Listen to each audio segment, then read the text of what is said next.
اللہ تعالیٰ نے حضرت آدم علیہ السلام کے واقعے میں بیان فرمایا ہے کہ جب اللہ نے حضرت آدم کو دنیا میں بھیجا تو ارشاد فرمایا قلنا اہبطوا منہا جمیعا فإما یأتینکم منی ھدی فمن تبع ھدایا فلا خوف علیہم ولا ھم یحزنون۔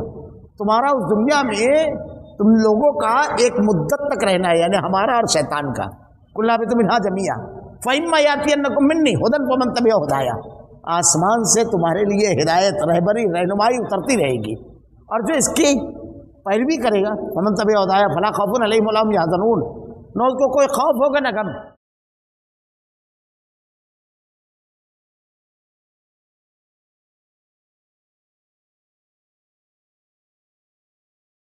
اعوذ باللہ من الشیطان الرجیم، بسم اللہ الرحمن الرحیم۔ افمن یعلم انما انزل الیک من ربک الحق کمن هو اعمی انما یتذکر اولو الالباب الذین یوفون بعہد اللہ ولا ینقضون المیثاق والذین یصلون ما امر اللہ به ان یوصل ویخشون ربهم ویخافون سوء الحساب والذین صبروا ابتغاء وجہ ربهم واقاموا الصلاة وانفقوا مما رزقناهم سرا وعلانیہ ويدرؤون بالحسنة السيئة أولئك لهم عقبى الدار جنات عدن يدخلونها ومن صلح من آبائهم وأزواجهم وذرياتهم والملائكة يدخلون عليهم من كل باب سلام علیکم بما صبرتم فنعم عقبى الدار۔ کیا وہ ایک شخص جو یہ علم رکھتا ہے کہ آپ کی طرف آپ کے رب کی جانب سے جو اتارا گیا وہ حق ہے، اس شخص جیسا ہو سکتا ہے جو اندھا ہو؟ نصیحت تو وہی قبول کرتے ہیں جو عقل مند ہیں، جو اللہ کے عہد و پیمان کو پورا کرتے ہیں اور وہ قرار کو توڑتے نہیں، اور اللہ نے جن چیزوں کو جوڑنے کا حکم دیا اسے جوڑتے ہیں، اور وہ اپنے پروردگار سے ڈرتے ہیں اور حساب کی سختی کا اندیشہ رکھتے ہیں، اور وہ اپنے رب کی رضامندی کی طلب کے لیے صبر کرتے ہیں اور نمازوں کو برابر قائم رکھتے ہیں، اور جو کچھ ہم نے انہیں دے رکھا ہے اسے چھپے کھلے خرچ کرتے ہیں، اور برائی کو بھی بھلائی سے ٹالتے ہیں۔ انہی کے لیے عافیت کا عاقبت کا گھر ہے، ہمیشہ رہنے کے باغات جہاں وہ خود جائیں گے، اور ان کے باپ داداؤں اور بیویوں اور اولادوں میں سے بھی جو صالح ہوں گے، ان کے پاس فرشتے ہر دروازے سے آئیں گے اور کہیں گے کہ تم پر سلامتی ہو، صبر کے بدلے کیا ہی اچھا بدلہ ہے اس دار آخرت کا۔ افمن یعلم انما انزل الیک من ربک الحق کمن هو اعمی انما یتذکر اولو الالباب۔ کیا وہ ایک شخص جو یہ علم رکھتا ہے کہ آپ کی طرف آپ کے رب کی جانب سے جو اتارا گیا وہ حق ہے، اس شخص کے جیسا ہو سکتا ہے جو اندھا ہو؟ نصیحت تو وہی قبول کرتے ہیں جو عقل مند ہیں۔ اللہ رب العالمین نے پیچھے بھی اہل حق، اہل ایمان، اہل باطل اور جو اللہ کی طرف سے نازل کرتا ہے وہ، اور جو لوگوں کا بنایا ہوا ہے دین، اور اہل ایمان اور باطل، ان سب کے بارے میں مختلف مثالوں سے بیان کیا۔ تو ایک مثال یہ گزری کہ ان کا معاملہ ایسا ہے کہ ان کے جو اعمال ہیں، ان کی جو چیزیں ہیں جو یہ کرتے ہیں، یہ ایسے ہی ہے جیسے پانی کا جھاگ، یعنی وہ معمولی، اس کی کوئی حیثیت نہیں ہوتی ہے اور ذرا دیر میں ختم ہو جاتا ہے۔ اللہ رب العالمین نے یہاں پر بیان فرمایا کہ ایک ایسا شخص ہو جو یہ علم رکھتا ہے کہ اللہ رب العالمین نے اس کائنات کو بنایا، اور اس کائنات کو بنانے کے بعد اس کائنات میں انسانوں کو پیدا فرمایا، اور پیدا فرمانے کے بعد یوں ہی چھوڑ نہیں دیا۔ ایک آدمی خود سوچتا ہے، غور کرتا ہے، دیکھتا ہے کہ اللہ تعالیٰ نے ہماری ضرورت کی تمام چیزوں کو، ہر چیز کو پیدا کیا، ہر چیز کو، تو کیا اللہ رب العالمین ہماری ولادت، ہمیں پیدا کرنے کے بعد ہمارے جسموں کی تمام ضرورتوں کو پورا کرے گا، اور اس دنیا میں ہم کو زندگی کیسے گزارنا ہے اس کے لیے کوئی ضابطہ اور ہدایت، کوئی رہبری اور رہنمائی نہیں کرے گا؟ خالق ہے، ہمارا مالک ہے اللہ، کوئی رہبری اور رہنمائی نہیں، یہ تو بڑی عجیب سی چیز ہو جائے گی۔ اللہ تعالیٰ نے حضرت آدم علیہ السلام کے واقعے میں بیان فرمایا ہے کہ جب اللہ نے حضرت آدم کو دنیا میں بھیجا تو ارشاد فرمایا قلنا اہبطوا منہا جمیعا فإما یأتینکم منی ھدی فمن تبع ھدایا فلا خوف علیہم ولا ھم یحزنون۔ تمہارا اس دنیا میں تم لوگوں کا ایک مدت تک رہنا ہے، یعنی ہمارا اور شیطان کا. کلنا بھی تم انہا جمیا فَإِمَّا يَأْتِيَنَّكُم مِّنِّي هُدًى فَمَن تَبِعَ هُدَايَ. آسمان سے تمہارے لیے ہدایت، رہبری، رہنمائی اترتی رہے گی، اور جو اس کی پیروی کرے گا فَمَن تَبِعَ هُدَايَ فَلَا خَوْفٌ عَلَيْهِمْ وَلَا هُمْ يَحْزَنُونَ. نہ اس کو کوئی خوف ہوگا نہ غم. اس کو خوف اور غم آخرت میں بھی نہیں ہوگا. اور دنیا کے اندر بھی اہل ایمان کا معاملہ ایسا ہوتا ہے کہ خوف اور غم سے وہ لوگ آزاد ہوتے ہیں. وقتی طور پر کچھ چیزیں آتی ہیں عارضی، لیکن فوراً تسلی کا سامان ہوتا ہے کہ سب کچھ کرنے والی اللہ کی ذات ہے. چیزوں کو کھونے کا خوف نہیں ہے کہ اللہ نے جو مقدر میں لکھ دیا ہے وہ ہونا ہے. بہرحال آخرت میں جہاں ہے، اس سے پہلے کئی مرتبہ میں نے بتایا خوف اور غم. خوف کا تعلق جو ہے مستقبل سے، اور غم کا تعلق ماضی سے. یعنی ایسا ہو گیا تو یہ خوف، اور کاروبار تباہ ہو گیا یہ غم، کوئی مر گیا یہ غم، کوئی اور چیز ہو گئی تو غم کا تعلق ماضی سے. آخرت کے تناظر میں اکثر یہ جملہ ملے گا. تو وہی ہے کہ جب آخرت میں اللہ کی جناب میں لوگ کھڑے ہوں گے تو اعلان ہوگا وہاں وَامْتَازُوا الْيَوْمَ أَيُّهَا الْمُجْرِمُونَ، مجرموں الگ ہو جاؤ نیکوکار لوگوں سے. اور بہت سارے مناظر ہوں گے جہاں حقیقت اٹھتے ہی سمجھ میں آ جائے گی. نامہ اعمال سیدھے ہاتھ میں ہوگا تو نیک، الٹے ہاتھ میں ہوگا تو بد. ساری چیزیں اس وقت جہنم کی حوالناکی جب دیکھیں گے تو خوف ہوگا ان کو، مجرمین کو، کہ ایسی سزا، ایسا عذاب. پھر قرآن کی آیتیں ہیں کہ اپنے ماں باپ، بھائی بہن سب کو پیش کریں. خوف یہ مستقبل، کیونکہ اب اس میں جانا ہے. غم ماضی کی جو زندگی گزار کر آئے ہیں، ایک منٹ اس میں کام کا نہیں. اگر عقیدہ ہوتا تو اللہ کے نبی صلی اللہ علیہ وسلم کی حدیث کہ ذرے کے برابر بھی اگر ایمان ہوگا، اللہ جبار و قہار ہے، چاہے سزا دے، غفور الرحیم ہے، چاہے معاف کرے، یہ اس کا اختیار ہے. لیکن اگر ذرے کے برابر بھی عقیدہ ایمان ہوگا تو گناہ کی سزا بھگتنے کے بعد آدمی جنت میں بہرحال جائے گا. تو جس کے پاس عقیدہ اور دین نہیں ہوگا تو غم کتنا ہوگا کہ پوری زندگی ضائع ہو گئی. اللہ تعالیٰ نے ارشاد فرمایا جو آپ کی طرف آپ کے رب کی جانب سے اتارا گیا، اللہ کی طرف سے اتارا گیا، وہ حق ہے. اللہ رب العالمین نے ارشاد فرما رہے ہیں بندوں کی دلیلوں کی ضرورت نہیں ہے. جب اللہ نے خود کہہ دیا تو اللہ کے علاوہ جن کو پکارتے ہو انہوں نے کہا کبھی یہ اللہ ہے کہہ رہا ہے، وہ حق ہے.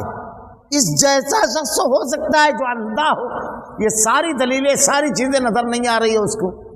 اللہ رب العالمین نے جو کتاب ہدایت نازل فرمائی ہے اس میں کیسا صاف شفاف عقیدہ دیا کہ اپنے جیسی مخلوق کے سامنے جھکنا نہیں ہے. موحد جو ہوتا ہے وہ اپنے آپ کو بھی پہچانتا ہے اور دنیا کی ہر چیز کو پہچانتا ہے. اب دنیا کی ہر چیز جتنی بھی ہے سب مخلوق ہے، اور اپنے آپ کو بھی پہچانتا ہے میں بھی مخلوق ہوں اللہ کی. اور کون سی مخلوق؟ وَلَقَدْ كَرَّمْنَا بَنِي آدم، جنہیں اللہ نے عزت دی ہے، اشرف المخلوقات.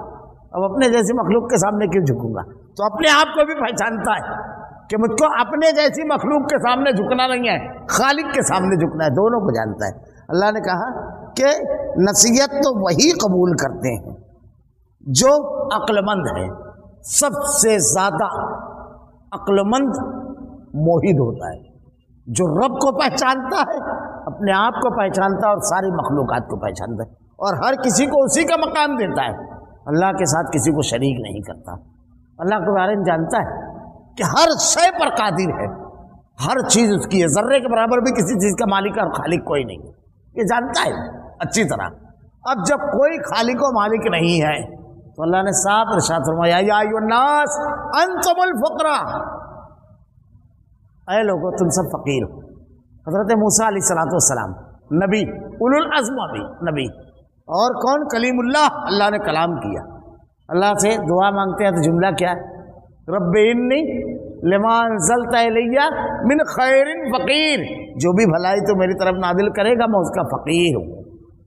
تو فقیر سے اگر آپ دیکھیں، اب دیکھیے یہاں کا ایک جملہ بڑا پیارا ہے، اولو الالباب، عقل مند. مشرک جو ہے وہ بیوقوف ہوتا ہے، اور سب سے بڑا بیوقوف. ایک سامنے کی مثال، کبھی آپ نے کسی فقیر کو فقیر سے مانگتے دیکھا؟ کبھی نہیں مانگی. جو خود بھکاری ہے وہ کیا دے گا؟ جس کے پاس کچھ نہیں ہے تو وہ کیا دے گا؟ لیکن مشرک دیکھو، اللہ نے کہا سارے انسان فقیر ہے لیکن ان سے مانگتا ہے۔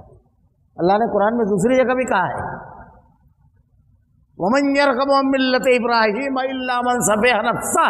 حضرت ابراہیم علیہ السلام کو نہیں ماننے والے بیوقوف ہیں، سب سے بڑا بیوقوف ہوتا ہے، اس سے مانگتا ہے جس کے پاس کچھ نہیں ہے، جو دے نہیں سکتا، جو سن نہیں سکتا، لیکن موحد عقل مند ہوتا ہے۔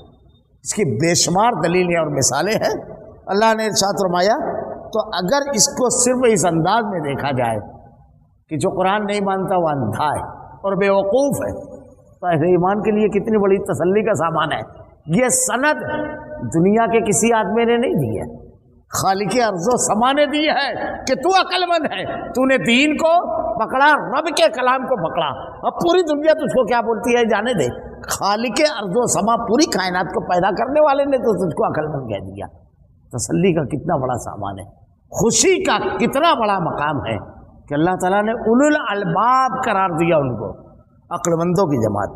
الذین یوفون بعہد اللہ ولا ینقضون المیثاق، جو اللہ کے عہد و پیمان کو پورا کرتے ہیں۔ اللہ کا عہد کیا ہے؟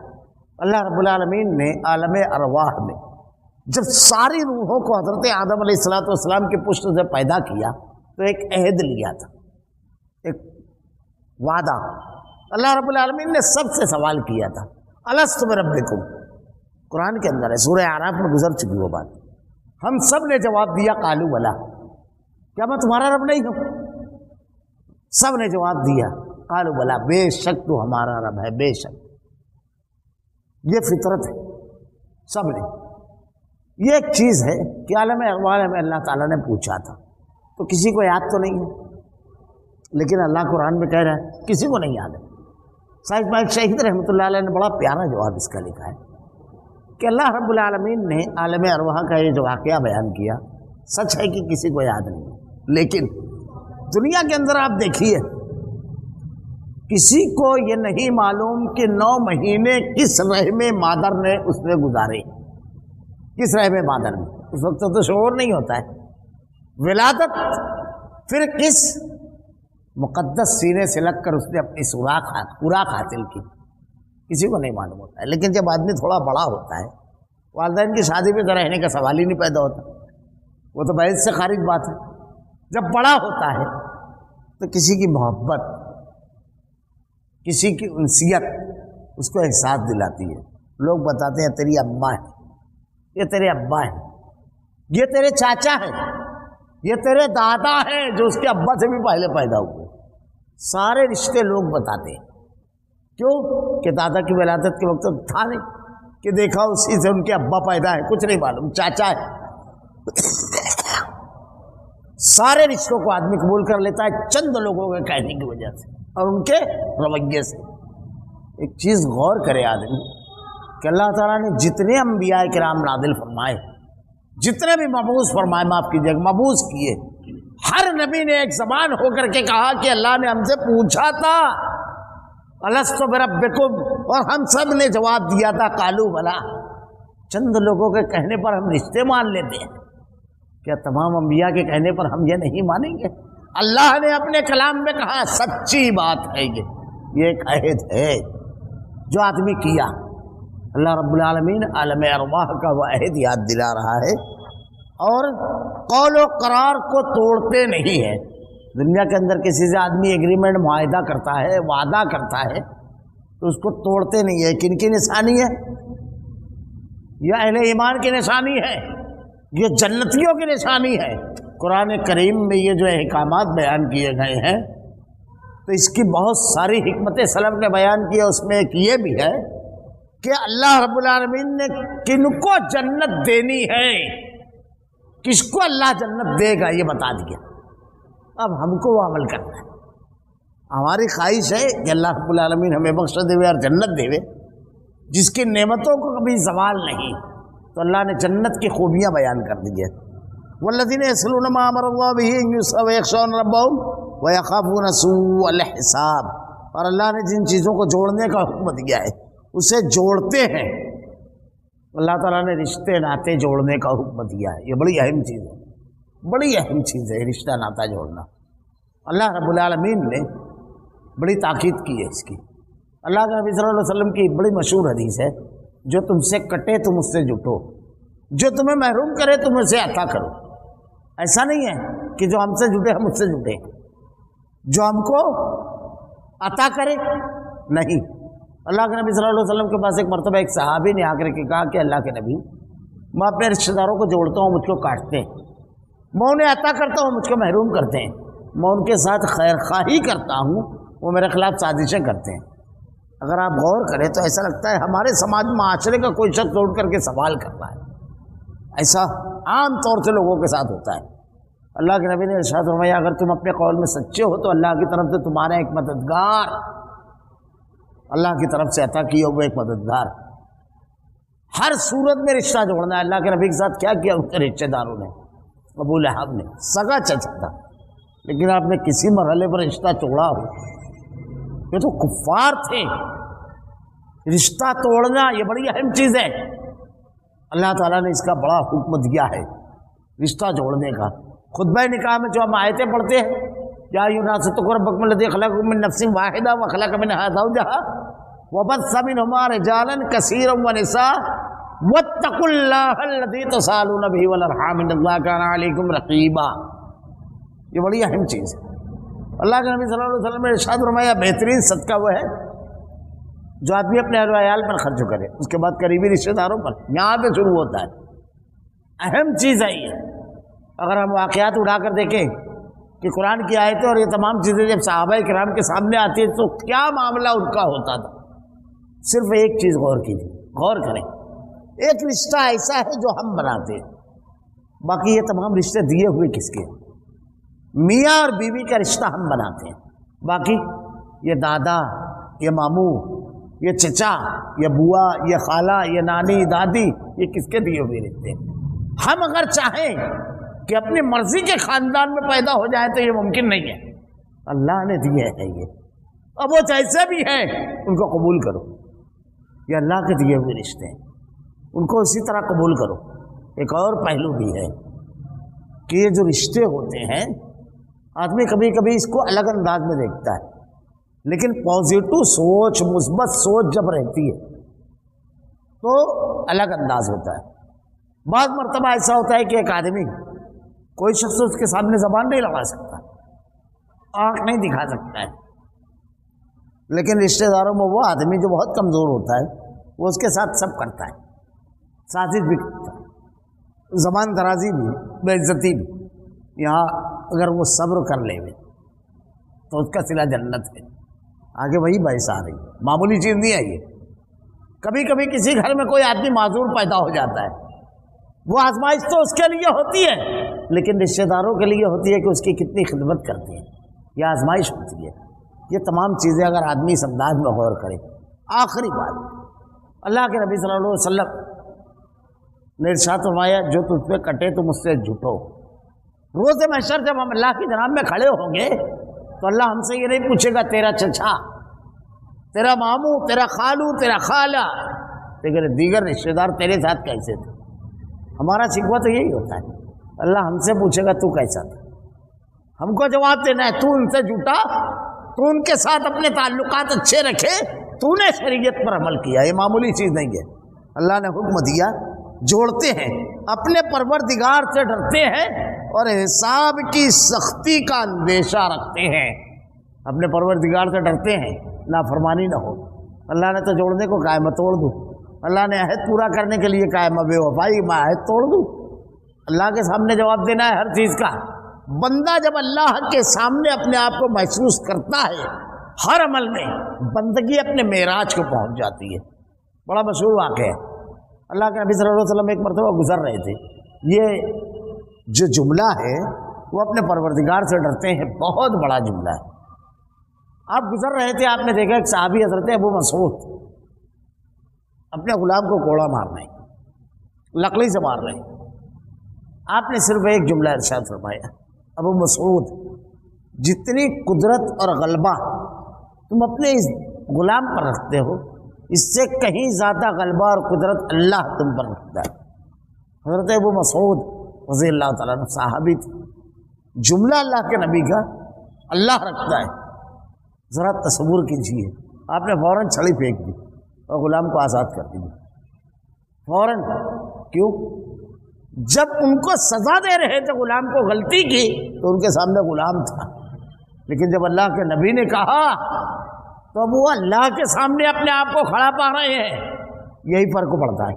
ایک آدمی کسی کے اوپر ظلم کرتا ہے تو سمجھتا ہے کہ میں بہت طاقتور ہوں، ساری قوتوں کے مالک رب کے سامنے کھڑے ہونے کا احساس ہوگا، کبھی ظلم نہیں کرے گا. پھر اس کو اپنی کمزوری سمجھ میں آئے گی.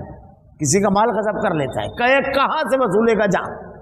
لیکن روز محشر جب نیکیاں لے کر جائے گا، اللہ کے سامنے حساب کتاب ہوگا تو کیا کرے گا؟ بس اللہ کا ڈر خوف. آخرت آ گئی، آدمی کی زندگی بالکل بدل جاتی ہے، تبدیل ہو جاتی ہے آخرت میں زندگی. یہ ہے جو اپنے پروردگار سے ڈرتے ہیں اور حساب کی سختی کا اندیشہ رکھتے ہیں. سخت حساب نہ. اکثر ایک مثال دیتا ہوں میں. آخرت انسان کو بالغ کرتی ہے. جو آخرت پر عقیدہ رکھتا ہے وہ بالغ ہوتا ہے، اور جو آخرت اور دین کو نہیں مانتا اس کی سوچ بچے کی طرح ہوتی ہے. مثلا ایک آدمی اور ایک بچہ، مثال لے لیجیے 4 سال 5 سال کا بچہ، اس کے سامنے آپ 100 گرام برفی کا ٹکڑا رکھ دیجیے اور ایک 50 لاکھ کا چیک. بچہ کیا اٹھائے گا؟ 2 سال 3 سال کا بچہ کیا اٹھائے گا؟ ظاہر سی بات ہے برفی کا ٹکڑا اٹھائے گا. اس کو چیک کی قیمت تو معلوم نہیں. لیکن یہی چیک اور برفی کا ٹکڑا ایک ایسا شخص جو 2 دن سے بھوکا ہو، 2 روز سے بھوکا ہو، اس کے سامنے رکھ دیجئے کہ اس میں ایک چوائس کر لیں، اور کل سنڈے ہے، کل بھی بینک کو نہیں کھلے گا. کیا کرے گا؟ ظاہر سی بات ہے کہ وہ چیک اٹھائے گا، کیونکہ وہ اس کی قیمت جانتا ہے. ایسی 50 برفی کی دکانیں خرید لے گا اس سے، وہ جانتا ہے اس کی قیمت. یہی معاملہ ہے بچے اور بالغ آدمی کی طرح دنیا اور آخرت کا. مومن جانتا ہے کہ دنیا کی نعمتیں چند روزہ ہے، ختم ہو جانے والی ہے. متاع دنیا قلیل، اور آخرت کی نعمتوں کو کبھی ختم نہیں ہوتا ہے. تو دنیا کی نعمتوں کو قربان کر دیتا ہے، صبر کر لیتا ہے، اپنے آپ کو روک لیتا ہے. آخرت کا تصور اگر آدمی کو اندر آتا ہے تو کیا ہوتا ہے؟ آپ روڈ پر کھڑے ہو جائے گی، پکڑے جانے کا اللہ نے کیا کہا؟ حساب کی سختی کا اندیشہ. روڈ پر آپ کھڑے ہو جائیے، سمجھ میں آ جاتا ہے. کاغذات چیک ہونے کا یقین جب ہوتا ہے تو کیا ہوتا ہے؟ اگر 3 نوجوان ایک موٹر سائیکل پر گزر رہے ہیں، آپ صرف روک کر کے ان کو یہ کہیے اگلے چوراہے پر ٹریفک والا کھڑا ہے، حساب کاغذ چیک ہوگا، دیکھ لیجئے کیا ہوگا. یا تو ایک آدمی سیٹ چھوڑ دے گا، اور یا تو اسٹیئرنگ کسی باریک گلی میں گھوم جائے گی. جیسے ہی پکڑے جانے کا اور کاغذات چیک ہونے کا یقین ہوا، رویہ بدل گیا. یہ یقین جب ایمان کی شکل میں آتا ہے تو زندگی کی اسٹیئرنگ گھوم جاتی ہے. گناہوں کے راستے کا راہی نیکیوں کے راستے پر چلا جاتا ہے، اور سیٹ چھوڑ دیتا ہے آدمی. یہ اللہ تعالیٰ نے ایک ایک جملہ کہا ہے. انقلاب انسانی زندگی کے اندر ڈال دینے والا، اس کو بدل دینے والا ہے. والذین صبروا ابتغاء وجہ ربهم واقاموا الصلاة وانفقوا مما رزقناهم سرا وعلانیہ وَيَدْرَؤُونَ بِالْحَسَنَةِ السَّيِّئَةَ أُولَٰئِكَ لَهُمُ عُقْبَى الدَّارِ. وہ اپنے رب کی رضامندی کی طلب کے لیے صبر کرتے ہیں. صبر بہت بڑی نعمت ہے. حضرت علی رضی اللہ تعالیٰ عنہ کہتے ہیں صبر کا وہی معاملہ ہے جیسے انسانی جسم میں سر کا. قرآن پڑھیے، اللہ تعالیٰ صابرین کا بدلہ جنت دے گا.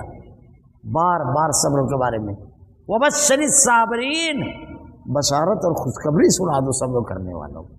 صبر کیا ہے؟ نیکی کرنا.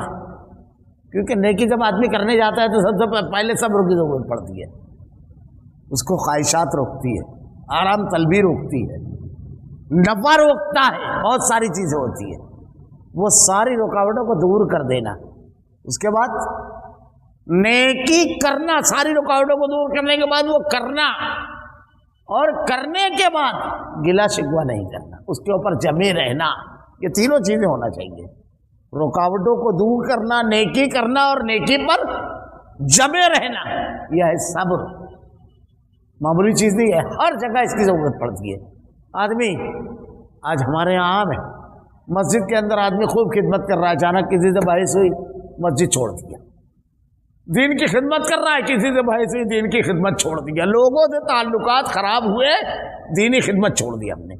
صبر نہیں ہے، اللہ کے لیے کر رہے ہیں ہم، یہی سب جو چیز آتی ہے۔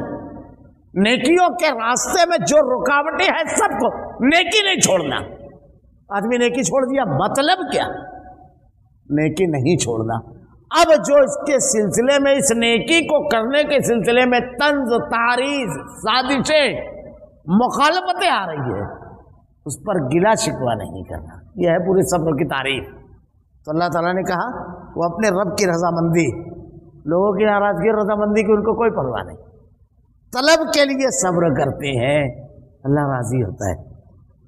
اور نمازوں کو برابر قائم رکھتے ہیں، نماز کی پابندی یہ بہت ضروری چیز ہے۔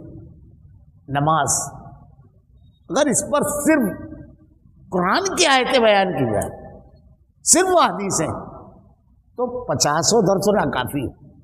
اللہ کے نبی صلی اللہ علیہ وسلم نے ارشاد فرمایا جو شخص کا دل ایک نماز کے بعد دوسری نماز کے لیے مسجد میں اٹکا رہے اسے جنتی ہونے کی بشارت دو۔ کسی شخص کو اگر مسجد کی طرف جاتے ہوئے دیکھو تو اس کی ایمان کی گواہی دو۔ 5 وقت اگر آدمی نماز پڑھے تو تمام صغیرہ گناہ ایسے جڑ جاتے ہیں جیسے کسی آدمی کے گھر کے سامنے نہر ہو اور وہ اس میں 5 وقت غسل کرے۔ صغیرہ، کبیرہ نہیں، کبیرہ کے لیے توبہ ضروری ہے۔ جیسے آدمی 5 ٹائم نہائے گا لیکن لنگڑا ہوگا تو اچھا نہیں ہوگا، مگر میل سب نکل جائے گی۔ بے شمار فضیلتیں ہیں۔ اللہ کے نبی صلی اللہ علیہ وسلم نے ارشاد فرمایا ایک مرتبہ ایک صحابی ہے اللہ کے نبی کے پاس اور ارشاد فرمایا اللہ کے رسول مجھ سے غلطی ہو گئی، گناہ ہو گیا، ایک بتائے اپنے واقعہ۔ اللہ کے نبی مجھ کو جو سزا ہے حد وہ میرے اوپر جاری کر دیجیے۔ اللہ کے نبی نے ارشاد فرمایا تم نے نماز پڑھی؟ صحابی نے کہا ہاں۔ اللہ کے نبی نے کہا جاؤ، ایک گناہ آدمی سے ہو جاتا ہے تو ایک نماز کے بعد جب ہم دوسری نماز پڑھتے ہیں تو اللہ تعالیٰ ان گناہوں کو صاف کر دیتا ہے۔ اور آپ غور کیجیے نماز میں کیا پڑھتا ہے آدمی؟ 2 سجدوں کے درمیان پڑھتا ہے اللہم اغفر لی، اللہ مغفرت فرما، ورحمنی، رحم فرما، اللہم باعث پڑھ کر آیا ہے۔ پھر قاعدے میں بیٹھا تو اللہم انی ظلمت نفسی ظلمن کثیرا، اللہ میں نے اپنی نفس پر ظلم کیا، توبہ کر رہا ہے وہ بار بار۔ اللہ تعالیٰ اس کی توبہ کو قبول کرتا ہے۔ بے شمار فوائد ہیں۔ نمازوں کو برابر قائم رکھتے ہیں۔ نماز صرف فرض نہیں، سنن اور نوافل کا بھی اہتمام کرنا۔ اللہ کے نبی صلی اللہ علیہ وسلم نے کہا جو شخص 12 سنن رواتب کا اہتمام کرے اس کے لیے جنت میں ایک محل۔ عطیہ کہتی ہے کہ اس کے بعد غالباً وہی ہے کہ میں نے کبھی سنن رواتب، جس کو ہم سنت مؤکدہ کہتے ہیں، کبھی نہیں چھوڑی، کبھی بھی سنن رواتب کو نہیں چھوڑا۔ فضائل الگ الگ ہیں۔ نماز کو برابر قائم رکھتے ہیں۔ یہ کون ہے؟ آدمی بہت دیر دعویٰ نہیں کرے ماں ایسا ماں ویسا ماں یہ ماں وہ۔ اللہ نے خود کہا تو کیسا، اپنے آپ کو قرآن میں خود دیکھ۔ اور جو کچھ ہم نے انہیں دے رکھا ہے اسے چھپے کھلے خرچ کرتے ہیں۔ مال دونوں طریقے سے، اعلانیہ خرچ کرنا ضرورت پڑتی ہے کبھی کبھی تاکہ لوگوں کو رغبت ملے۔ زکوٰۃ آپ کو کھلا دینا ہے، فرض ہے۔ فرائض کھلا کرنا ہے، جتنے بھی فرائض ہیں۔ نماز یہاں آ کر پڑھنا ہے، لیکن تہجد اگر آپ پڑھ رہے ہو تو صبح بتاؤ مت، رات میں اٹھانا 3 بجے تہجد پڑھنے تو بہت ٹھنڈی تھی، بتاؤ مت کسی کو۔ نوافل چھپ کر کرنا ہے۔ صدقات ایک ہاتھ سے دو تو دوسرے ہاتھ کو خبر نہیں ہونا چاہیے۔ اب ہمارے یہاں تو لوگ تسبیح لے کر چلتے رہتے ہیں، پورا کا شہر دیکھتا رہے۔ نوافل ہمیشہ چھپ کر کرنا ہے۔ فرائض واضح کھلا، اس کو ٹوٹنا نہیں چاہیے۔ نماز باجماعت پڑھنا ہے۔ سنت آپ اپنے گھر بھی پڑھ سکتے ہیں۔ تو یہ چیز ہے جو احکامات ہیں۔ تو اللہ نے کہا چھپے اور کھلے، دکھاوے کے لیے کھلا نہیں کرتے ہیں۔ لوگ عمل کی طرف راغب ہو جائیں یا عمل کی طرف بڑھیں، یا ایسی عبادت جو فرائض ہے وہ کرتے ہیں۔ ورنہ چھپے اور کھلے دونوں کہا گیا، چھپکے سے بھی دیتے ہیں، چھپکے سے کسی کو خبر نہیں ہوتی ہے، بعد میں گناتے نہیں ہیں۔ قول معروف و مغفرۃ خیر من صدقۃ یتبعها اذی، میرے ٹکڑوں پر پڑا ہے، یہ نہیں کسی کو نہیں بتاتے، وہ آخرت کے لیے وہ نیکی چھپا کر کے رکھ لیتے ہیں۔ یہ بہت اہم چیز ہے۔ میں کہتا ہوں دو ٹائپ کی چیزیں ہیں، ایک رب چاہی اور ایک نمن چاہی۔ رب چاہی نیکی وہ ہے جو خالص اللہ کی رضا کے لیے کیا جائے۔ اب ہمارے یہاں دیکھیے ہر سال لوگ عمرہ کرنے جاتے ہیں، بہت اچھی بات ہے، پورا رمضان ہے، اللہ ان کو ہمیشہ اس کی توفیق دے اور حالات رکھے، لیکن یہ نفل ہے، یہ نفلی عبادت۔ ایک آدمی ایک حج کر لیا، ہو گیا فرض ادا، اس کے بعد بھی اگر وہ جاتا ہے تو بہت اچھی بات ہے، اللہ اور توفیق دے، لیکن یہ نفلی عبادت۔ کچھ چیزیں ہیں ان کے اپنا پڑوسی، ان کا اپنا قریبی رشتہ دار، کسی کے گھر کا مسئلہ ہے، کسی کے بچے کی تعلیم کا مسئلہ ہے، کسی کی بیماری کا مسئلہ ہے، کوئی مقروض ہے، کسی کے یہاں شادی کا مسئلہ ہے، چپکے سے مدد کر دینا، یہ ہے نیکی، یہ ہے اصل نیکی۔ مجھ کو ایک سچا واقعہ ہمیشہ کچوکے لگاتا ہے دماغ میں، اسی روڑ کی بات ہے۔ میں ایک نائی کے یہاں بیٹھا ہوا تھا، بالکل سچا واقعہ، نائی کے یہاں بیٹھا ہوا تھا، ایک جگہ سے آواز آ رہی تھی، کافی پرانی بات ہے، دعا مانگنے کی، کیونکہ اب یہ رسم بھی ہو گئی ہے کہ حاجی صاحب جا رہے ہیں تو اب تو کوالٹی دیکھتے ہیں علماء کی کہ کون سا عالم اچھی دعا مانگتا ہے، اور لمبی دعا چاہیے، کیونکہ چھوٹی موٹی دعا اگر مانگے تو اب عوام کا بھی موڈ نہیں بنتا ہے، مولانا بہت چھوٹی دعا مانگے، جبکہ دعا کا تعلق جو ہے نا طوالت، لمبائی اور چھوٹے ہونے سے نہیں ہے، کیفیت سے۔ دنیا کی سب سے جامع دعا جو ہر مسلمان کو یاد رہتی ہے کیا ہے اور کتنی بڑی ہے؟ ربنا، کتنی بڑی ہے، آتنا فی الدنیا حسنۃ وفی الآخرۃ حسنۃ وقنا عذاب النار، سب مانگ لیا۔ اللہ کے نبی نے کہا کہ قیامت کے قریب لمبی لمبی دعائیں مانگیں گے لوگ، لمبی لمبی، اور اس میں ہم وزن الفاظ۔ اللہ کے نبی کے بعد کے صحابی ہیں، انہوں نے دیکھا دعا مانگتے ہوئے اللہ مجھ کو جنت دے، جنت میں سفید محل دے، انہوں نے کہا چپ، جنت مانگ، اس میں جو کچھ نعمتیں سب مل جائے گی۔ ہمارے یہاں دیکھیے، خیر دعا مانگی جا رہی تھی، حاجی صاحب جا رہے تھے، تو بس میں نے نائی سے کہہ دیا، وہ کہنے لگے کہ یہ چوتھی بار حج کرنے جا رہے ہیں، بولے حافظ صاحب۔ تو میں نے کہا ان کے قریبی رشتہ داروں میں کوئی غریب نہیں ہے کیا؟ بڑا اذیت ناک واقعہ ہے۔ تو میں چائے کے لیے بول دیا تھا کہ چائے منگا لو، تھوڑی دیر کے بعد 11-12 سال کا ایک دبلا پتلا لڑکا، اور لباس کیسا ہوگا آپ اندازہ لگا لیجیے، چائے لے کر آیا، تو وہ نائی مجھ کو کہتا ہے چونک کر کے، حافظ صاحب آپ پوچھ رہے تھے نا کہ ان کا کوئی قریبی رشتہ دار ضرورت مند نہیں ہے کیا؟ یہ اس کا سگا بھتیجا ہے۔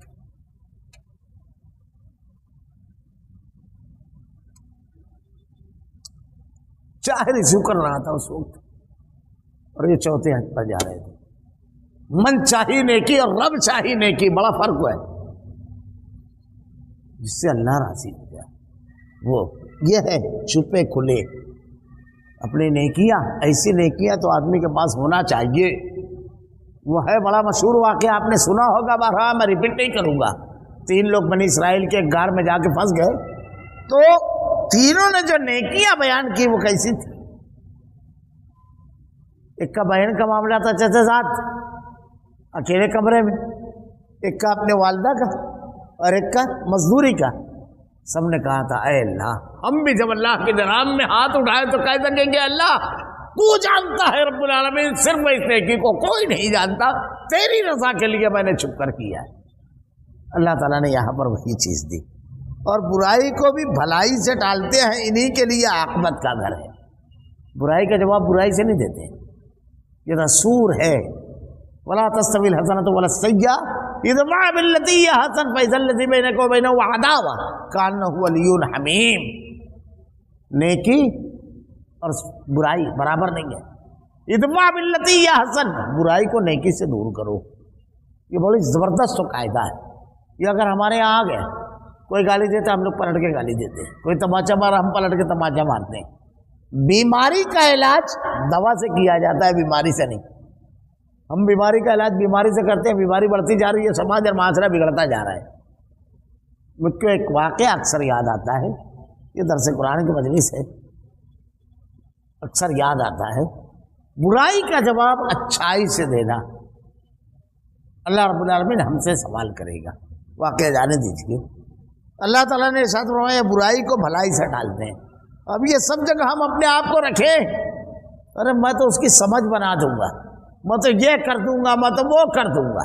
یہ دیکھیے انہی کے لیے عاقبت کا گھر ہے، فیصلہ اللہ سے ہو رہا ہے، ان کے لیے اللہ نے تیار کر رکھا ہے۔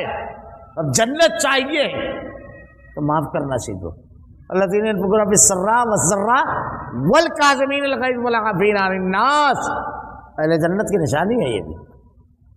جنات عدن يدخلونها ومن صلح من آبائهم وازواجهم وذریاتهم والملائکۃ يدخلون علیہم من کل باب، ہمیشہ رہنے کے باغات جہاں وہ خود جائیں گے اور ان کے باپ داداؤں بیویوں اور اولادوں میں سے بھی جو صالح ہوں گے، چلتے چل رہے ہیں بالکل۔ دیکھیے اللہ تعالیٰ نے ارشاد فرمایا وہ لوگ جو صالح ہوں گے ان کے پاس فرشتے ہر دروازے سے آئیں گے جنت میں، والدین بیٹے باپ اگر سب نیک ہیں سب جائیں گے۔ حدیث میں آتا ہے کہ اللہ کے نبی صلی اللہ علیہ وسلم نے ارشاد فرمایا اللہ بڑا رحیم و کریم ہے اپنے بندوں کے لیے، کہ الگ الگ روایتیں ہیں۔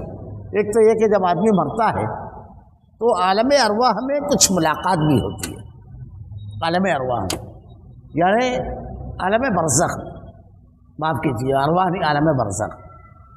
تو جو نیک روح کی روحیں ہیں وہ ایک جگہ، جو بد روحیں وہ ایک جگہ، نیک روحیں انعامات سے سرفراز۔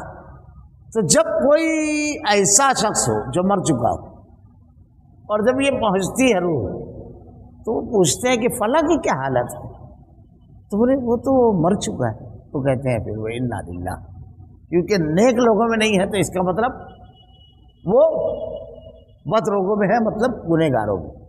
ایسے ہی اللہ تعالیٰ جنت میں جب تمام لوگوں کو ڈال دے گا تو ایک خاندان کے لوگ جنتی آپس میں ایک دوسرے سے گفتگو کریں گے تو الگ الگ درجات کیوں ہوں گے؟ دادا کا درجہ کچھ ہوگا، پوتے کا درجہ کچھ ہوگا، بیٹے کا کچھ ہوگا، بھائی بھتیجے کا کچھ ہوگا۔ اللہ بڑا رحیم و کریم ہے۔ اللہ کے نبی صلی اللہ علیہ وسلم نے ارشاد فرمایا کہ اللہ تعالیٰ سب کو ایک جگہ جمع کر دے گا۔